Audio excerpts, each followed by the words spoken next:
Hello friends, welcome to my channel beauty and hair styles. आज मैं आपके लिए लेके आई हूँ पर्सनैलिटी गाइडेंस। तो पर्सनैलिटी क्या होती है, उसको किस तरह से गाइड कर सकते हैं, किस तरह से इम्प्रूव कर सकते हैं। देखिए, सबसे पहली चीज़ है कि आजकल जो है पर्सनैलिटी किस तरह से देखी जाती है। वियरिंग सेंस, सबसे पहली जो इम्प्रेशन होता है वो वियरिंग सेंस का होता है कि आप क्या वियर कर रहे हो, क्या आपने पहन रखा है। सेकंड क्या होती है आपकी टॉकिंग सेंस, कि आप किस तरह से बात कर रहे हो, यही चीज़ होती है। और ये दो चीज़ें जो होती हैं, इन दो चीज़ों को लेकर सब पर्सन्स आपको जज करते हैं। अब देख, सबसे पहले हम वियरिंग सेंस की बात करते हैं। वियरिंग सेंस हमारी किस तरह की कैसी होनी चाहिए। अब सपोज कीजिए कि अगर आप किसी फंक्शन में जा रहे हो तो आपकी वियरिंग सेंस कैसी होगी, उस फंक्शन के अकॉर्डिंग आपकी जो वियरिंग सेंस होगी वो थोड़ी बोल्ड होगी, बोल्ड लुक होगी, जिसमें कि थोड़ा अट्रैक्टिवनेस होगी, है ना। नेक्स्ट, अगर आप जॉब पे जा रहे हो तो आप थोड़े फॉर्मल वियर करके जाओगे, फॉर्मल क्लोथ्स वियर करोगे। फॉर्मल क्लोथ्स जिसमें आपकी एक सोबर सी लुक आएगी। या फिर आप जो जो गर्ल्स होती हैं, जो बॉयज होते हैं, वो किस तरह का वियर कर रहे हैं जॉब पे जाते वक्त, ये बहुत इंपॉर्टेंट होता है। क्योंकि सारी जो गर्ल्स होती हैं वो ट्राउजर शर्ट्स नहीं डालती हैं, और सब गर्ल्स जो हैं वो अगेन सूट या कुर्ती टाइप में नहीं डालती हैं। तो जब आप जॉब पे जाते हो, अगर आप सूट टाइप का कुछ वियर करना चाहते हो तो आप कुर्ती वियर करें सूट के कंपैरिजन में। नेक्स्ट, अगर आप ट्राउजर डालते हो तो ट्राउजर वियर करें सोबर लुक में और लाइट कलर्स में, जिसमें आप डार्क कलर्स बिल्कुल भी चूज ना करें। और आपके जो भी आप स्लीपर्स वियर कर रहे हो या जिस तरह का भी आप हेयर स्टाइल कर रहे हो, उसे बिल्कुल सोबर रखें। अब ये तो नहीं कि आप जॉब पे जा रहे हो और आप फंक्शन के जो क्लॉथ्स हैं जो आप पार्टी में डालते हो वो डाल के चले जाओ, तो बहुत ऑकवर्ड लगेगा और आपको सब वहां देखेंगे, क्योंकि आप एक सेंटर पॉइंट बन जाओगे वहां पे, ठीक है ना, एक अट्रैक्टिव पॉइंट बन जाओगे। सब सोबर पर्सन के बीच में एक ऐसा पर्सन जिसने बहुत ही ज्यादा वाइब्रेंट कुछ डाल रखा है तो वो थोड़ा अलग से दिखाई देता है, तो ये बहुत ऑकवर्ड लगता है साथ वालों को भी और खुद को भी। तो अगर आप फंक्शन में जा रहे हो, अगर आप फंक्शन में कोई सोबर क्लोथ डाल जाओगे ना तो कोई प्रॉब्लम नहीं आने वाली है। अगर आप फंक्शन में सोबर क्लोथ डाल के चले जाओगे तब कोई प्रॉब्लम नहीं आ गई, लेकिन अगर आप जॉब पे फंक्शन के कपड़े डाल के चले जाओगे तो प्रॉब्लम आ जाएगी। तो अपनी पर्सनैलिटी को अपने क्लोथ से मेंशन करें, आप कहाँ जा रहे हैं और किस तरह के कपड़े पहन रहे हैं। तो अकॉर्डिंग टू जो आपका नेबर है, जो आपका सोसाइटी है, उसके अकॉर्डिंग वियर करें। नेक्स्ट, कि आप घर पे रहते हो, घर पे आप कुछ भी डाल सकते हो, जैसे कि टी शर्ट्स, जैसे आप ट्राउजर्स, लेकिन घर पे भी आप ऐसे कपड़े वियर करते हो जो कि कंफर्टेबल होते हैं, ना कि ऐसे कपड़े वियर करोगे जो कि आपके लिए अनकंफर्टेबल हो।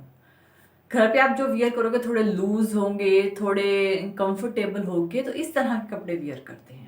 हेयर स्टाइल से बिल्कुल सिंपल वियर करते हैं, लेते हैं।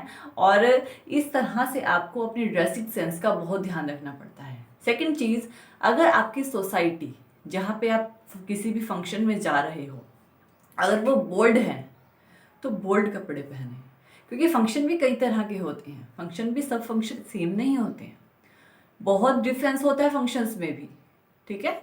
छोटे छोटे फंक्शंस, बड़े बड़े functions, bold functions, normal functions, हाँ, अलग अलग तरह के फंक्शंस होते हैं।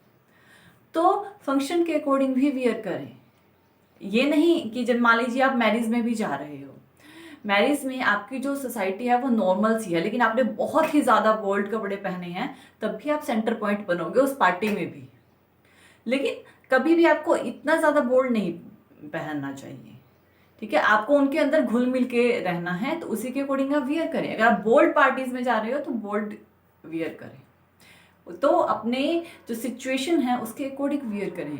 अगर आपको कंफर्टेबल पहनना है कुछ तो कंफर्टेबल पहनिए, उसमें कोई प्रॉब्लम नहीं है। तो ये तो हो गई आपकी वियरिंग सेंस। जॉब पे आप अलग से वियर कर सकते हैं, फंक्शंस में आप अलग वियर करें, कौन सा फंक्शन है उसके लिए अलग वियर करें। अब छोटी मोटी पार्टी मीन्स टू से कि किसी की बर्थडे पार्टी है और क्या जिन्होंने छोटा मोटा फंक्शन रखा है, ज़्यादा बड़ा फंक्शन नहीं है उनका, तो अगर आप बहुत ज़्यादा हैवी लहंगा पहन जाओगे तो तब भी थोड़ा अजीब लगता है। तो आप वहाँ पे उस फंक्शन के अकॉर्डिंग कि वो फंक्शन कितना बड़ा है, कितना अच्छा है और कितना यानी कि मीडियम है, तो उसके अकॉर्डिंग वियर करें तो आप बहुत अच्छे लगोगे। नेक्स्ट ये तो आपको हो गई आपकी वियरिंग सेंस, ठीक है। नेक्स्ट हम चलते हैं हमारे वियरिंग सेंस का, तो हमारा टॉकिंग सेंस कैसी होनी चाहिए। आप सेकंड थिंग होती है आपकी टॉकिंग सेंस, आपकी जो आप स्पीक कर रहे हो, जब आप कन्वर्सेशन कर रहे हो, कम्युनिकेशन कर रहे हो, तो किस तरह से कर रहे हो। देखिए हर एक पर्सन की कन्वर्सेशन अलग अलग होती है।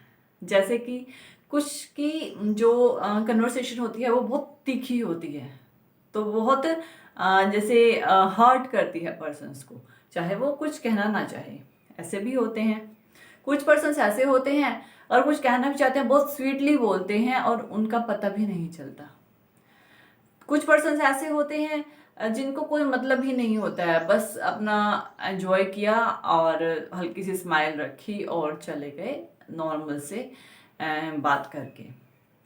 तो अलग अलग तरह की पर्सनैलिटी होती हैं। तो इसमें भी आपको किस तरह की पर्सनैलिटी रखनी चाहिए। देखिए मेरे अकॉर्डिंग ना आपको इस तरह की पर्सनैलिटी रखनी चाहिए कि जब आप किसी से बात करें तो उनको आपकी जो टिंट है, जो स्पीकिंग सेंस है, वो आपको थोड़ा तीखा ना लगे। इस तरह की आपको उनसे बात करनी चाहिए। हल्की सी स्माइल, ज्यादा नहीं, ज्यादा स्माइल बहुत ऑकवर्ड लगती है, बिल्कुल नॉर्मल सी, वो भी किसी से मिलते वक्त आपको हल्की सी स्माइल देनी होती है जिससे कि सामने वाले को अच्छा लगता है। अगर मान लीजिए आपको कोई मिल रहा है और आपने स्माइल नहीं है आपके फेस पे, या थोड़ा सा कुछ भी गुस्सा है या कोई कुछ भी, अगर आप वो रिप्रेजेंट करते हो, अगर आप वो उन्हें दिखाते हो, तो ये आपके लिए ही थोड़ा अजीब हो सकता है या बुरा हो सकता है। तो इस चीज़ का बहुत ध्यान रखना है। बिल्कुल ज़रा सी, ज़्यादा नहीं, लिटिल बिट स्माइल के साथ आप अपना पूरा जो फंक्शन है, जहाँ भी आप हो, जो जॉब पे हो, इंटरव्यू में हो, सब जगह आप इसे क्लियर कर सकते हो। इंटरव्यू में भी एंटर करते वक्त आपको हल्की सी स्माइल देनी होती है, बिल्कुल ज़रा सी, बिल्कुल जितनी रिक्वायरमेंट है। ये नहीं कि आप बहुत ज़्यादा हंस रहे हो या बिल्कुल भी नहीं हंस रहे हो, बिल्कुल आपकी और आपकी जो स्पीकिंग सेंस है उसमें हल्की सी मिठास होनी चाहिए और शार्पनेस थोड़ी कम होनी चाहिए। बाकी हमारी कन्वर्सेशन जो होती है, जो हम कम्युनिकेट करते हैं पीपल से, अलग अलग तरह से करते हैं। जैसे कि हम अपने पेरेंट्स से अलग तरह से कम्युनिकेट करते हैं, अपने फ्रेंड्स से अलग तरह से कम्युनिकेट करते हैं, अपने कुलीग से अलग तरह से कम्युनिकेट करते हैं, और जहाँ आप ऑफिस वगैरह में जा रहे हैं वहाँ अलग अलग तरह से कम्युनिकेट करते हैं। इन चारों में से आप सबसे ज़्यादा अच्छे से कम्युनिकेट किसके साथ कर सकते हो? फ्रेंड्स के साथ। सेकेंड नंबर पे पेरेंट्स के साथ कर सकते हो। थर्ड नंबर पे आप अपने कुलीग्स के साथ कर सकते हो। फोर्थ नंबर पे आप ऑफिस में, क्योंकि ऑफिस में आपको सबसे ज्यादा पोलाइट होने की जरूरत होती है, क्योंकि उस टाइम पे आप बाहर हो, ठीक है ना, आप किसी के अंडर हो, तो बहुत ज्यादा जो है अच्छे से कम्युनिकेट करना भी बहुत जरूरी है। और आपको जो गुस्सा है उस पर कंट्रोल करना चाहिए, क्योंकि गुस्से से तो बहुत ज़्यादा कुछ खराब हो सकता है। कभी कभी हमें वो सी चीज़ें जो हैं वो अच्छी नहीं लगती हैं। ये होता है कि हमें बहुत सारी चीज़ें जो हैं बिल्कुल भी अच्छी नहीं लगती, लेकिन आपको उसको हैंडल करने के लिए अपने गुस्से पे कंट्रोल करना होगा। अगर आप ऐसा नहीं करते हो तो प्रॉब्लम हो जाती है। नेक्स्ट, बिजनेस में किस तरह से कम्युनिकेट। बिजनेस में सबसे ज़्यादा पोलाइटनेस की ज़रूरत होती है। बिजनेस में सबसे ज़्यादा पोलाइटनेस की ज़रूरत होती है अगर आपको अपने कस्टमर्स को टाई अप करके रखना है खुद के साथ। जैसे कि अब मेरा ही देख लीजिए, मेरा पार्लर है और मुझे बहुत ज़्यादा अपनी कन्वर्सेशन में मिठास रखनी पड़ती है, अपनी कम्युनिकेशन में मिठास रखनी पड़ती है, हल्की सी स्माइल रखनी पड़ती है। और साथ ही साथ अगर मीन्स जैसे कि कभी कभी ऐसा होता है कि शायद तबीयत खराब है या कुछ ऐसी जो प्रॉब्लम है, तो फिर भी हमें ये चीज़ को मेंटेन रखना होता है। बात करना एक प्यार से बात करना अलग चीज़ है और उसको मेंटेन रखना अलग चीज़ है। एक पर्सन एक टाइम पे प्यार से बात कर रहा है लेकिन उसे मेंटेन नहीं रख पा रहा क्योंकि वो उसकी हैबिट में नहीं है, और एक पर्सन जो उसको मेंटेनेंस में है और उसकी हैबिट में है। तो इन दोनों में फ़र्क है। जिसकी हैबिट में होता है ना कि पोलाइटनेस, तो उसको ज़्यादा प्रॉब्लम नहीं आती है, लेकिन जिसकी हैबिट में पोलाइटनेस नहीं है उसको थोड़ी प्रॉब्लम आ सकती है। तो बाहर जाते वक्त हमें सबसे अलग अलग तरीके से बात करनी होती है और बहुत ज़्यादा ध्यान रखना होता है अपनी पर्सनैलिटी पे। तो फ्रेंड्स, ये हमारी कुछ टिप्स थे पर्सनैलिटी गाइडेंस के, आपके वियरिंग सेंस के, आपकी स्पीकिंग सेंस के। तो आई होप सो कि आपको मेरा वीडियो पसंद आया होगा। तो थैंक यू वीडियो देखने के लिए, और ज़्यादा अपडेटिंग वीडियोस के लिए आप मेरे channel beauty and hair style में सब्सक्राइब कर सकते हैं। Thank you, good bye.